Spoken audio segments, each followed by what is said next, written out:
So, welcome to LARP Through a Lens with myself, Steve. We are joined this evening by the team from Mythic Echoes, Eunice and Pete. If you'd like to introduce yourselves and just tell us a little bit about what you guys do.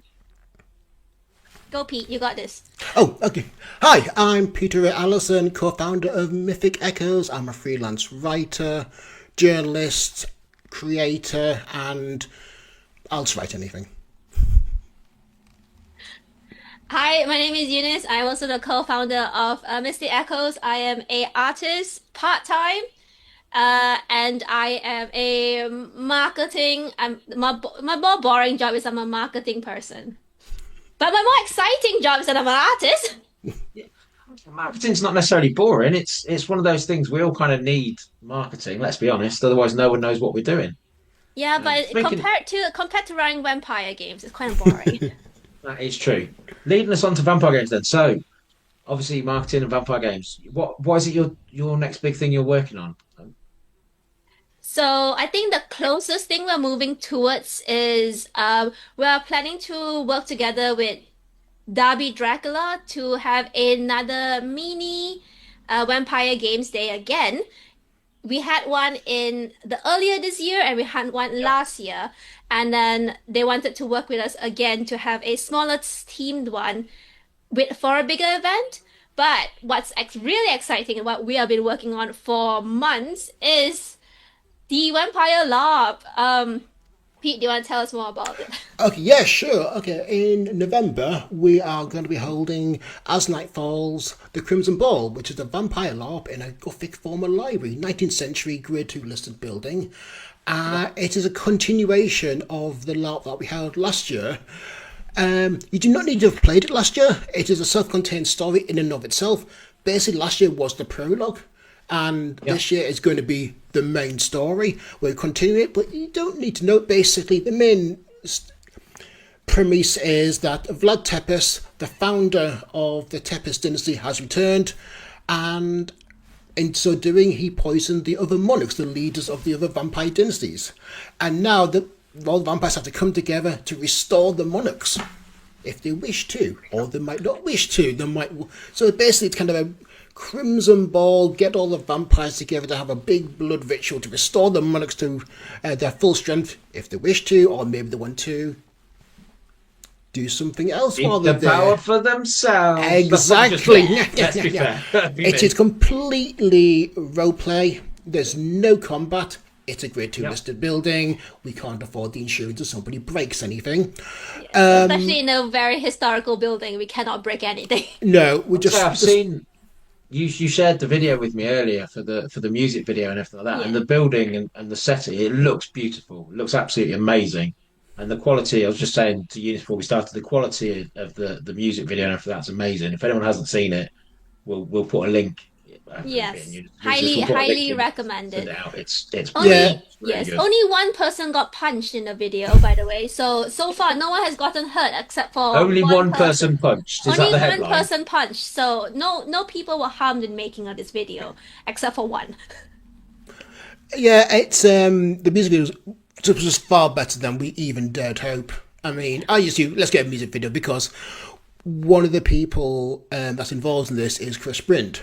He's a musician and he's making music for the LARP.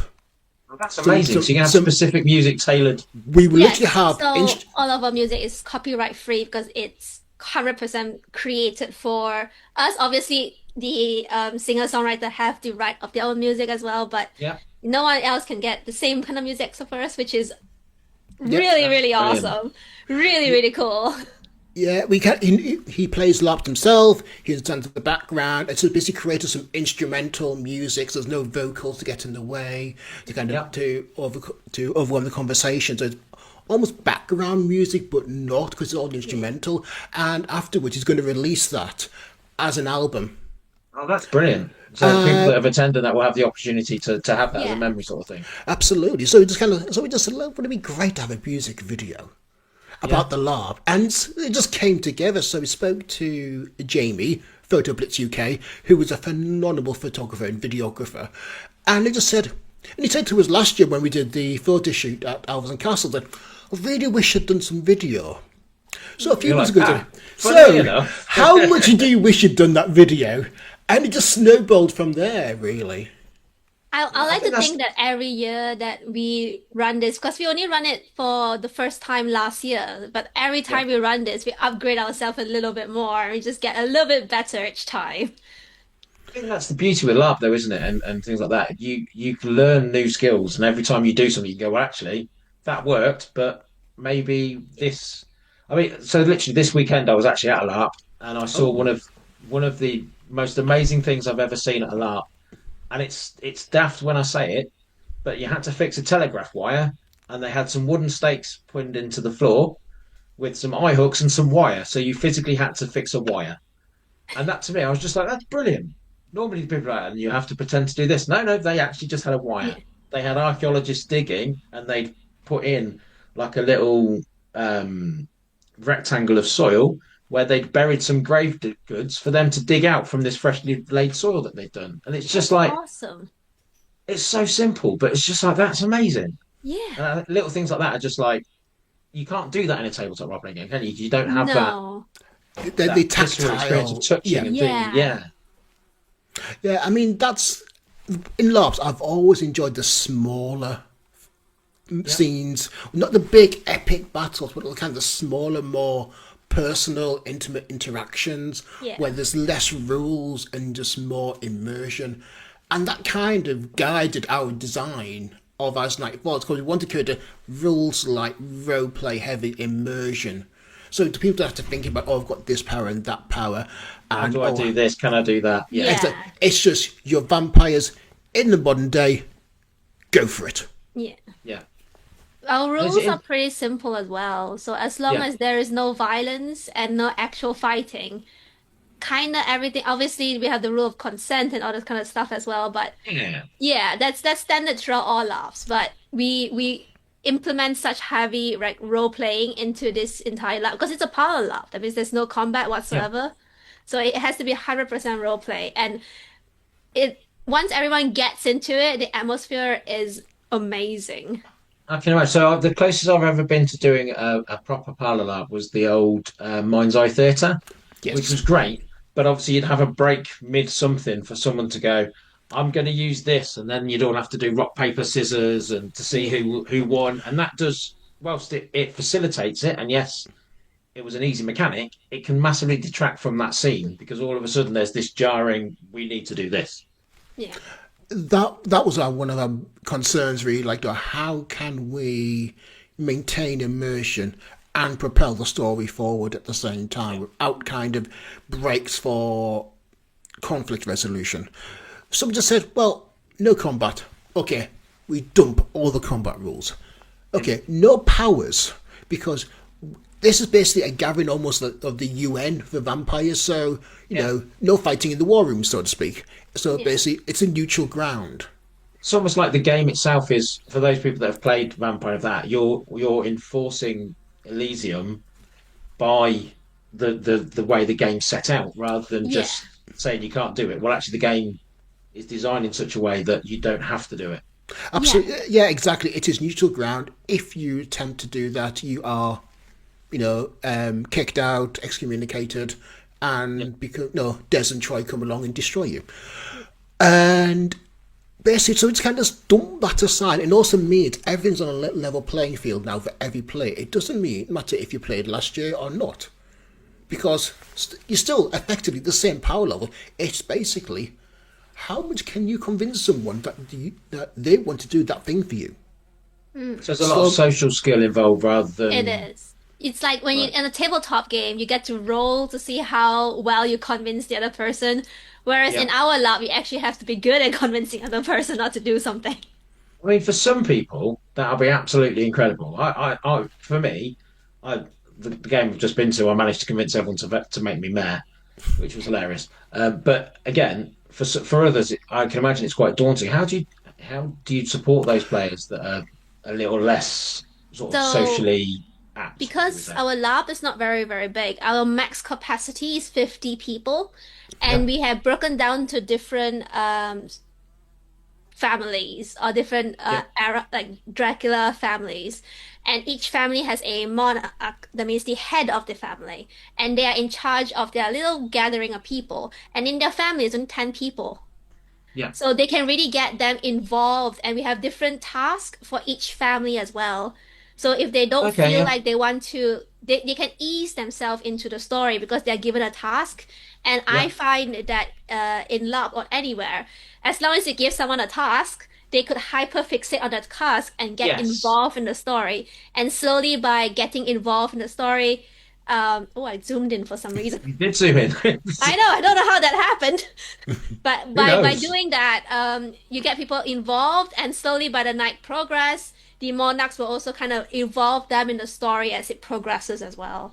Yeah. So that's how we kind of make sure no one gets left behind or quote unquote and also it does keep them in, it makes it more evolved so no one goes like, oh, why am I not in the story, whatever. Whereas when you go into the story, you're given a task and Yeah. it's little mini task that is for you alone. And are those the heads of the vampire the families? Are they like a directed player character, or are they permanent NPCs? Are they someone that's there to sort of support the game? How do they function? They are NPCs, so they Yeah. know the entire story that's going to happen and how it's going to progress as well. And they are there to help the story move on, basically. Yeah. Yeah. Yeah, because we want the focus to be on the players directing the story, not the NPCs ourselves. It is their story. We are just setting the foundations from which the story can springboard from. I'm always going, no, no, no. How do the players decide? How do the players drive that story forward? How do they influence the Yeah. outcome? Yeah. And we have different endings to the story depending on what. Obviously, we can't What they plan do. for everything because players are unpredictable. But we have kind of set stories, and we try our best to figure things out. But we Yeah. have like three major endings, and depending on how it progress and which one it will go on, and that's what the same formula we're following for this lap as well. That's Not important, isn't it? only Because there's three, a. okay, guys, not only three. But I think that's Whoever's quite watching this important. video. I've played in games before where like a tabletop or LARP games where someone's got a story in mind and that's the story they want to tell, and everyone else is just kind of almost like an actor in someone else's Yeah, story. Yeah. And for me, okay, that is a kind of LARP, but that's not. I don't go to LARP to play someone else's story. I go to LARP yeah, to play my character and have an influence on what's going on. And it yeah, sounds like you've got okay. There's set outcomes depending on what they do, but at yeah, least but the players have the opportunity to determine which of those outcomes happen. yeah, And I think Yeah. that's cool because nobody wants to be there at whatever time towards the end of the arc going, okay, well, we haven't really thought about this and the players have done this, so now we have to come up with a completely different ending. yeah, I think having those ideas about where it can go in advance are really important. yeah. It also does help as well that both of us are GMs Yeah, for many, many years, and in our NPC circle, we have people who are in theater, we have people who are excellent. also GMs, and they are all in all quite familiar in the erratic world of roleplay. I do remember there was a saying amongst my group of friends, and it's probably exactly the same amongst your friends, but no plot survives players. Doesn't matter how well you plan, they're going to do something you didn't expect. And sometimes something much better than you actually thought of. And Yeah, you go, do you know what? That idea is brilliant. Yeah. that's that's how I play my games as well. I GM a game on Yes. Wednesdays, and I'm like have this basic storyline, and they're like, "What if it's this?" I'm like, you know what? Yeah. Do you know what? It is now. It is now. There was this moment in the last LARP where it came down to this bidding war in the auction between the Tempest dynasty and the Bathories, and it looked like the Tempest dynasty was going to win the auction. And then what I did expect was suddenly the Litter faction gave all their doubloons, their currency, to the Bathories. And like, So oh, Tepes couldn't win. exactly. And Yeah. because we set up a sort of a relationship network between each of the dynasties, because there's Yeah, 5 dynasties, and each dynasty is aligned with 2 and opposed to 2. Right. So, Yeah. so kind of got this set up the kind of pre-existing network of kind of relationships. Now that doesn't mean you are automatically friends with opposed, them. friends with them or opposed to them. It just means typically that dynasty Gives them that against. framework, and it's like, well, hang on a minute, we're not going to win, but we don't want them to win. So actually, Yeah, Exactly, it's much which better now for us which to do again this. drives the kind of Yeah, role play forward. It gives people a kind of a grounding of, oh, okay, I know how this works. I have a broad understanding. They start digging into the details a bit, which kind of pepper through the rules, and just let people kind of find things out for themselves. yeah. yeah. So in terms of inspiration for you guys, I mean, I'm assuming Vampire the Masquerade was a big influence. I mean, I remember it from first edition back when it first came out. Vampire Masquerade. There's a scene actually from Underworld when Underworld. Celine walks into the coven of vampires, and there's all the kind of beautiful vampires luxuriating around Yeah, in this big mansion. And I thought, I want to recreate that scene. I want to yeah. basically recreate that moment. If I can have players just walking and thinking, oh, this looks familiar, job done. That was kind of the almost the mental image I had in mind. Yeah. And we just sort of built it from there. Basically, like I say, we just said vampires in the modern day, and we just leave it to the players to kind of, how do you think they would be? We kind of came up with these five broad dynasties, Archetypes as well. archetypes almost. So those are These like are the Bathories and things like that. Is that right? yeah, Yeah. the Yeah. Bathories are sort of like the beautiful seductresses, charmers that kind of hunt their prey using their beguilement. You kind of got the Orlocks of the savage primal The hunters. Orlok scene was amazing. Yeah, and so you kind of got down the different hunting styles and then built it from there. It Yeah. So, also provides the players with if so for example when someone goes into LARP, they might not have all the gear they want for LARP. However, the way we create the LARP is that no matter what style you can go for, we have a dynasty for you. So if you want to be formal, there's a dynasty. If you want to be like rugged, there's a dynasty for you. And each one has a characteristic as well. So you kind of fit which one you want to go into. And that Yeah. is the vibe that you're carrying into the game as well. So it makes it Importantly, quite easy. LARP's kind of it's quite an accessible thing, isn't it? But there is an expense to it, and Yeah. I mean, compared to what you get for the money you pay, it's not expensive. LARP is a relatively cheap hobby. You can spend as much or as little as you want on it. I think you've taken that on board and gone, well, actually, if you want to have this really posh frock, then yeah, there's something for you. Yeah. If you want to wear something else, actually, there's something for you. You don't have to do that, and I think Yeah. that's quite a good design principle. yeah, it's also we kind of wanted that lower the barrier to entry for new players. Yeah, Yeah. We've had players turn up that have never even role played before, never played Dungeons and Dragons before, yeah. and they came away to go, actually, I really like role playing. We are the gateway drug LARP. Exactly. We are very newbie friendly. That doesn't mean experienced role players and LARPers won't get a lot out of it, but we just lower the barrier entry. It's not fantasy. It's not in a historical setting. It is a modern day It's setting. something people are familiar with. The only difference is you're a vampire. Exactly, Yeah. exactly that. Yeah. There is sort of a secret society of vampires out there that are lurking in the shadows. Other than that, it's the real world. Yeah. So that means you have real world technology, you have all the kind of information you have in your real world. Obviously, we kind of leave that behind because we're in a fantasy world. But you can come into this LARP with essentially what you already have without having to spend a lot of other money as well, so that you have a fun night with exactly how much money you're going to spend with what it is. And this is what we kind of want in this how we kind of want to create. We also want to create a place where we can wear all our gothic clothing. I think as well that it's interesting because the move away from combat is things that people don't think about, but the move away from combat means actually that I've got friends that before have got really nice, like a really posh wedding dress who have gone, well, I'd love to wear it for the LARP, but actually I'm worried about it getting damaged. Well, this that removes that peril. Exactly. Yeah, That removes that. But yeah, it's things people don't consider. Actually removing that um combat element, what you do is you provide that level of security for people that aren't happy about combat or I Yeah, mean I've got people I know that have latex allergies. So this kind of thing is actually just much yeah, perfect because they don't have to come into contact with a weapon or yeah. whatever. It also does make it quite accessible as well because we are wheelchair accessible. Yep. and it's much easier to make accommodations for specific needs that you would have as long as it tells beforehand, because we cannot Yeah. churn Yeah, it out of nowhere. yes, I mean, it's fully wheelchair accessible. It's got ramps up.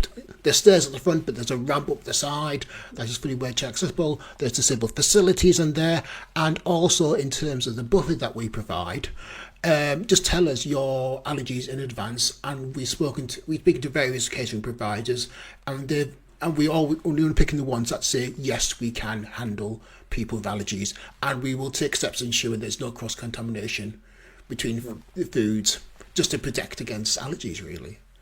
So far, we That's have another none thing. though, so it's good. Yeah.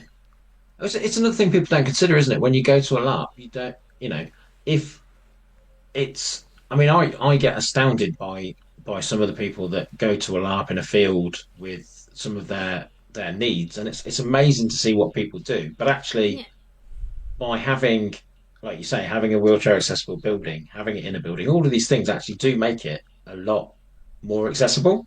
And it's not necessarily people think about when they do that. And a lot of people have this image of LARPs in a field in a tent.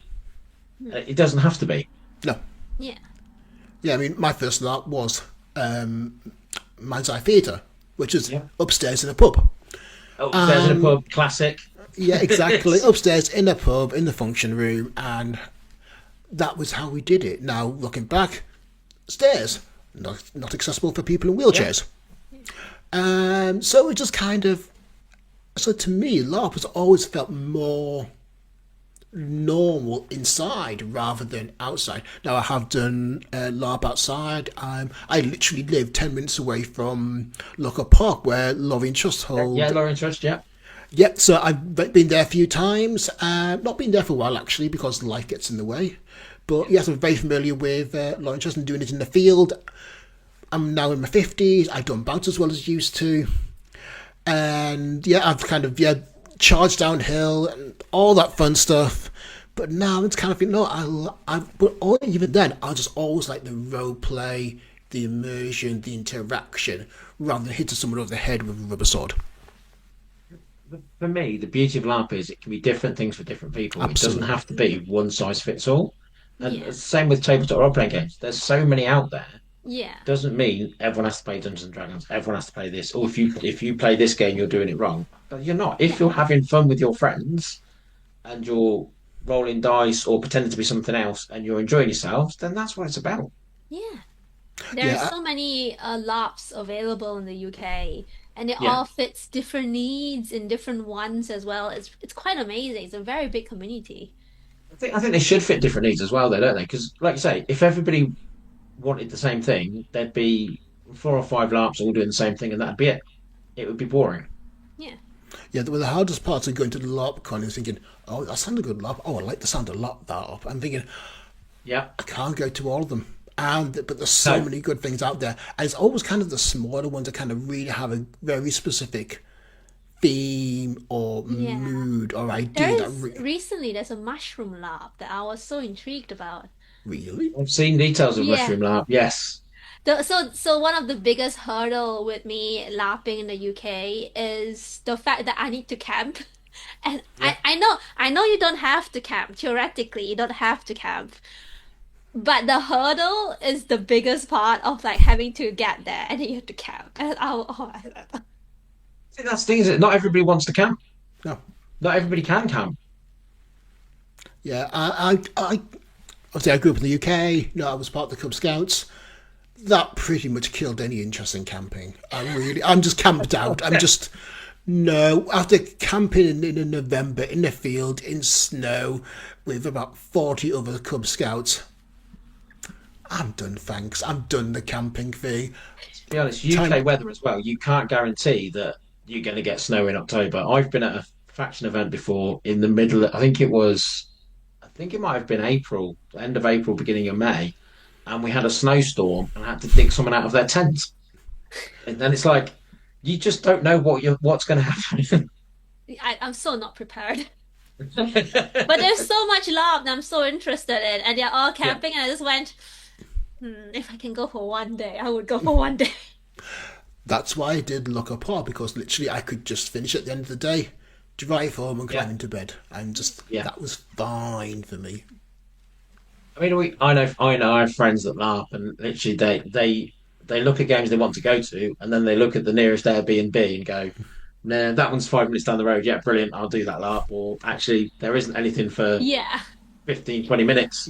I won't bother. I'll find something else, and it is a consideration. Yeah, On absolutely. Yeah. that note, we are working together with hotels near the Yeah. near To be the fair, LARP. that was going to be a question. So Yeah, so we do have so previously, because we had our first LARP in a castle that is quite out of the way from the city, we arrange a service, a van service or a cab service to basically ferry people across from the city center to the LARP area. But because this time it's dead in the city center, there is buses available all around because it's city center, Yeah. and the hotel is a short walk away. It's a short walk away, right? 5 minutes. Five 5 minutes five walk minutes away.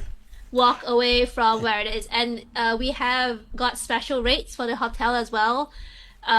For people who join our LARP as well. So there's no need for ferrying anymore, and also that means we don't have to walk through a very dark path to the car park anymore. Yes. Yeah. bonus. It's literally just a 5 minute walk through Derby, and yeah, you're there. And like the hotel are provided quite generously a really good deal for all players, and you get the code when you buy a ticket, and that code is good up until about the month before the LARP. So if you want Yeah. to come along, don't hold off. Yeah.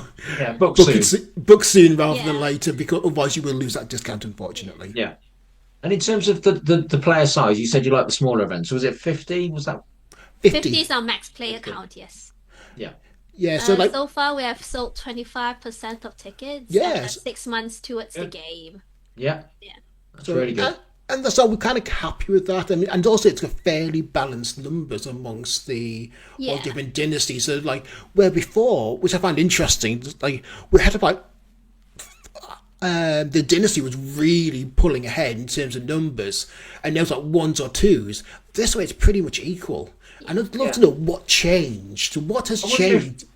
I mean, it could, is it, in terms of players, is the majority of the players you have so far, are they returning players? Are they new players? Is it a mix? It's a mix. So like there's a few returning players and a few new players that I've never been before. Yeah. I just wondered if maybe the returning players, when they've come, they've gone, actually, I've seen this in play now, and whilst that's Yeah. okay, Oh, I I really trust want to you try now. that.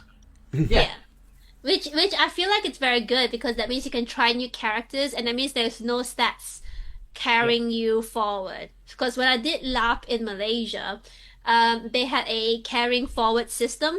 So a player with like 5 years into this LARP would have been the strongest player compared to like 50% of players who just joined for the first time. We can't do anything. I think by having them, there's from what I'm correct if I'm wrong here, but what you've said, it's a story in the same universe. It's part of the same story, but you Yeah. don't have to have been there before. So there Absolutely. isn't that I've got to play the same person every time I come. So Yeah. you can change, you can try new things. Yeah, Yeah, exactly. absolutely.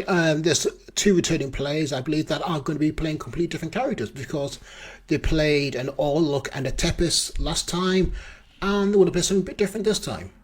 Yeah, And I mean, the only continuation from the last game is basically the reputation of your character. Did your character do anything that was particularly memorable, or did you deceive someone, and do they remember that? But other than that, there's Yeah. no kind of carryover in terms of statistics. The yeah. So there's only no there's no reward, not no, there's no penalty for having not come previously. Actually, more Absolutely Yeah, importantly. not, no. because you're all on the same level. The only difference is that the Bathory dynasty have the Val of Vlad Tepes' blood. Yeah. That's it, and that's more of a faction element rather than Yeah. a player element. Think the satisfactory part of our LARP is just being involved in the story. And as the story grows, obviously it becomes more complex. But you can always play different stories, but also know what's happening in the story as well. So the good thing about returning as a player is just having in this environment where you could be essentially a vampire for a night, and also knowing what happened the last love, and therefore when I knew this, this has happened before. Also, seeing how Whereas, what you've done's directed, so like you say, because it's a continuation. It's not like necessarily the same characters. You can see and go, well, actually, now I can see the outcome of what my previous character did. I can see how that's yeah, influenced exactly. the Yeah. story. Yeah. Yeah, yeah, And and also, like it's not almost immediately after as well. I think it was about a year So after there's the a gap previous event. Yeah, for there's a the huge gap in events to between. occur. Yeah. Yeah, yeah, we only do like the LARP at this scale once a year because I think rather than do it like bi-monthly, or several times a year, have it once a year, making an event, make something that people want to make it a bit special because it's a one-off.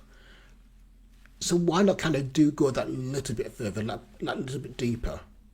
It allows you more time as well, doesn't it? Whilst I remember the old Mind's Eye Theatre in a pub, and they were great, but and they had storylines of that. But the amount of pressure they must have put on people to run something every single month, you know, yeah, I remember trying to run one, and it's like, well, I've just finished that one, right? I've now got to work out what I'm doing for the next one, and there's not the budget because you're rolling straight into the next one. You're using a pub. You don't have time to think about what you're going to do next. You are kind of reacting and responding fairly sharpish. By having that yeah, time, it allows you to develop the story. And I think from what you've said, particularly, it seems to be it's a lot of scene based things. So it's you get to play a scene rather than Yeah. just Each LARP is effectively just one big scene. yeah. Last year it was an auction. This year it is a vampire ball. And that's it. That's just that one scene. And basically it's a 4 hour scene. It starts at 7, finishes at 11. But kind of we just keep it being hyper focused on this one moment in time. Yeah. And because this is almost like kind of the pivot point for the storyline. Because all the events of last year kind of come to this one moment. And now what do we do here at this time that will influence the next one? So you're playing that rather than playing absolutely everything that's going on. You're playing that pivot point, that yeah, one crucial point of the story. Yeah, yeah, exactly. Yeah. And it We just have some players as well that do text role playing in between the entire events as well. So they can always develop their characters a little bit more because the universe is there and you can always develop a story around the outside because it's, again, one day the entire year, isn't it? So, yes, some people do get quite invested in their oh yeah, we people had characters that as well. have got that involved and invested in their character. Go, "Do you know what? I want to carry that on. I'm going to carry on Yeah, conversations with it. That's really cool. yeah, and that thought was great. And like we had players kind of working out their connections with each other in advance of the game. Because okay, I'm playing this character that is this. How would he know the people? And so, oh well, my character's from this region, so we'd probably know each other. And it's kind of built this kind of interconnected story of like how all these different vampires knew each other and kind of related to each other, and how they're kind of coming to be there. And just thought that's fantastic. And we didn't even expect that, and they just did it. yeah. But it's things as well that as a storyteller you can't necessarily write that level of No, detail and that level of this, but yeah. it's great because the players have then invested into it and developed their parts of it themselves. Yeah, it's one of those things that we are blessed with a lot of really involved and excellent players, and we could have asked for a better starting point really because we hosted our first lap last year and I hosted LARPs before, but obviously it's first time in this country, and I don't think Pete has hosted a LARP before as well. So we were kind of just dipping our toes in, going like, oh, let's okay, what can we do? What can we make this? And the players really pulled through. The NPCs really pulled through. And honestly, as much as we could have planned for it to work, it's they have put in so much effort to make the event an event. So yeah. Yeah, basically we kind of set the platform, the foundations, and you can only do so much. The vessel has to be the players, and they just delivered. And I mean, I remember kind of standing back after the lab had started, as watching it all. I'm just thinking, we did it. We actually did it. It's working. And I just thought, Think yeah, you've provided the world, haven't you? Effectively gone right. yeah, Here's and here's your world. You go and play in it and make Yeah. it what you will. yeah. Yeah. Absolutely, yeah. And just watching that kind of bubble away and kind of just having that second to kind of step back and just observe it, see what's developed. It's like, okay, wow, okay, this is good. If people want to get involved in the Mythic Echoes story, then what's the best way to do that? Is there a website, things like that, the links we can put into the chat and everything for everyone? We have a Facebook link for the event, Yeah. and we're also writing a, well, I'm not writing it. The writer is writing it. He's writing a kind of blog story like post that we're gonna put up occasion, not occasion, like sporadically, that to give us a more intake with the story. If you want to read more about the different dynasties and Yeah. whatever, it's gonna be in a blog post form. He's gonna write it. I'm not a writer whatsoever. Yes, there's good. Yeah, I've written up like 10 or 11 posts so far. Not massive ones, like, because one thing I really don't like as well is when there's a massive background of information to wait for you to Yeah. kind of learn.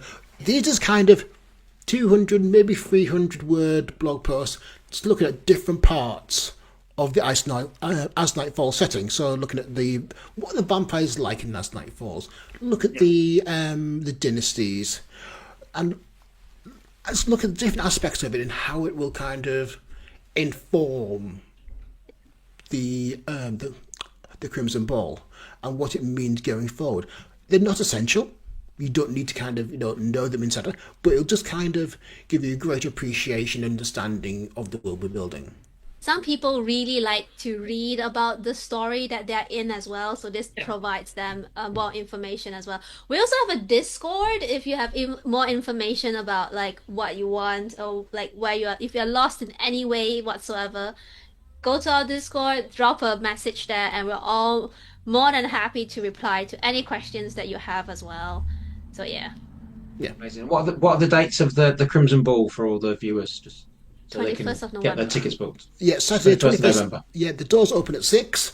The LARP begins at 7, goes on until 11 p.m., and then we have kind of got a costume competition for the best dressed vampires, and then we've got a few raffle prizes, including a nice Vassen bundle that Freely Publishing have donated to us for the raffle prizes. So, Oh wow, Yeah. so, that's so really they, good. it's kind They're of all like, included at in the price as well.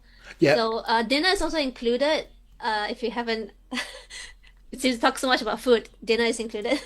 Drinks are not included. There will be a bar, but we're only providing the basic food. necessities. We are having tea and a drink, cordial, and water. But if you want anything that's alcoholic, that's on you this time. Because our last lap, it was strictly non-alcoholic. Yeah. But this time, the venue has a bar, and they have offered to open it up for our event as well. But it's pay for your own drinks, which I Yeah. think it's fair. That's probably fair. I've seen a lot of LARPers and how much they can drink. Yeah, exactly. We can't fuck the bill for this. No. So So yeah. in terms of getting people involved in tabletops and LARP and things in general, then do you how did you guys get involved? And in our first games we ever played. Yeah. Okay, the first game I ever played would have been Dungeons and Dragons in 1980s. With a few school I'm going to friends. say 1918s. 1980s. Yeah. Yes, I am that old. And yeah, we kind of just played Dungeons and Dragons, then Call of Cthulhu, and Star Wars, the Old West End Games West version. End Games. Yeah. And then 1992, the small game called Vampire the Masquerade landed. Yeah. And it just revolutionised roleplaying and what's capable of roleplaying. Real emphasis on kind of roleplay, immersion, relationships. And it was basically en masse. I just remember the UK roleplaying just went from, oh, we're all playing this now. And it kind of defined in many ways the 1990s. So that was kind of my onboarding process for roleplaying. Like, just seeing what could be done with roleplay. And just grown from there. Yeah.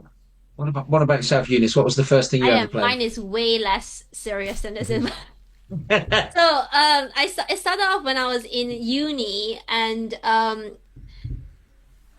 one of the first person I ever met in uni was like, oh, we're having LARP in the basketball courts. You should come and join. And I was like, what is LARP? And I Yeah. walked in, and what I saw and was people wearing capes, so just piece of cloth tied around their necks, and Nerf guns, and they're just running around shooting people. And I was like, what?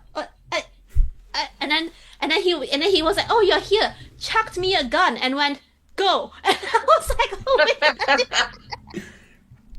And But it- I was awful. I was dead awful. I was running. But what really got me into LARP and roleplay was in this corner, they boarded up with fabric and PVC pipes, this small little area. I remember vividly, it was white cloth as well. And inside there was nothing but a table, two chairs, and this lady or girl, because we're in uni at that point, right? And she was sitting there, and she was like, and I was like, hello? And she was like, I am the spirit of the chairs. I was immediately intrigued. I was like, excuse me. And I was like, yes, I am here to answer any questions. And I was like, are you a spirit that died and possessed a chair, or are you a chair with a spirit? She says yes. And I was immediately going like, this is I this mean, is that's the exactly what best I answer want to love that to question, be. isn't it? Whatever Yeah. this is, I want. I don't want the guns. I want this. You want this intense little scene. I want whatever insanity that's happening here. I want to be part of this, but none of the guns.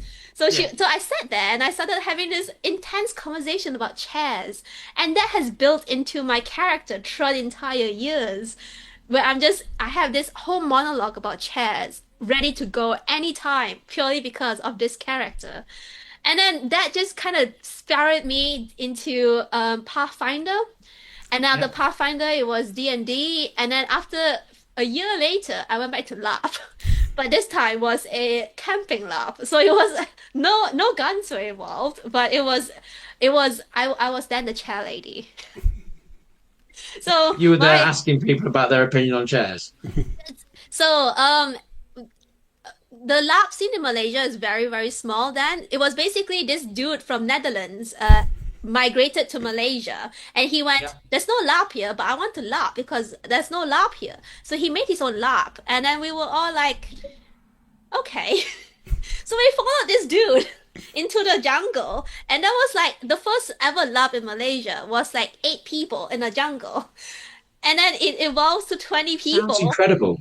I know. And then the dude migrated back to the Netherlands, and then the lab just grew even bigger. Yeah. So it all started off with just one dude and 8 people in the jungle, and then it just evolves that. But then I played this character with a skill called Fascinate, and after I'm the first person who ever had that skill, and after I used that skill, they had to nerf it because they went, I can't have this skill here.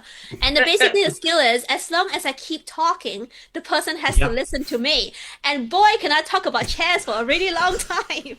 And to a point, the person that I was doing it to was like, can you please just let me go? Honestly, And I went I like, no, what do you mean? I'm still talking. I've played Curious Pastimes for Oh, 30 yeah. years this year. And there's a spell in that game called Enthrall, and I Yeah. which does exactly that. And I've managed to talk someone off an entire battlefield and walk about half a mile with this person back to their camp, whilst everyone else is running around fighting. I'm just like, let's go this way. What do you think about trees? Aren't trees lovely? And you can see at the They end of it, had they're like, they had to "Oh nerf God, it will you so ever shut hard. up?" They went, you cannot do it in combat. You can only do it for 10 minutes. And I went like, wait, but it only takes like one like spell slot, right? So if I have like five. Can I do it five I minutes? can do it for 50 minutes. And then he was like, theoretically you can, but that's like entire spell gone. And I went like, if I need it that badly, it better be good. So yeah, chairs is a big inspiration. So what are the other It's not questions as I've asked? exciting. It's not as informative at all. So what are the other questions I tend to ask towards the end? Is just what would you sort of say to encourage people to get into LARP and role playing? Is it something you'd encourage people to do? I would 100%. There's always something for you, and the hardest part of any LARP is the first step of getting to LARP, because Yeah. the barrier to get into LARP, it's quite high. It feels very daunting. It's a new thing. But once you get into it, everything just disappears. You might, from the outside, it might look cringy, it might look weird, but once you step into it and What you're you- surrounded by people who does the same thing, you're free. You do whatever you want in LARP. That's the best part in LARP. And take that first step. It is hard. I know it's really, really hard. I have guns, okay? It's not the best. But once you get that first step in, it is life changing. It is amazing. You're gonna sink so much money into it, but it's gonna be great. And you're gonna love it. But yeah, there's a meme going around, isn't there, about the first £5 you spend will be the best £10 you've ever spent in the out of the last 5,000. It's Yeah, pretty much exactly what Eunice said. It looks weird, it looks strange, but once you're involved, it's amazing. brilliant. Well, thank There's you very much for your always time. something for you. If you don't want to be vampires and you want to be werewolves, there's a love for you. But you know, if you want to be vampires, It's called Laws of the Wild, I think, or Laws of the Hunt. There is actually a World of Darkness werewolf LARP. Yeah. so yes, Yeah. there is always something for you. And if you like vampires and And masquerade that something balls, is clearly the Crimson Ball. Absolutely. exactly. But yes, take your first step. It's hard, but it's worth it. I'm just going to end on take your first step. It's hard, but worth it. I think that's probably the best line we're going to get. So thank you very much for your time. It's been really good speaking to you, and we'll keep in touch about new projects. Thank you very much. Bye. Thank you. It's been a pleasure.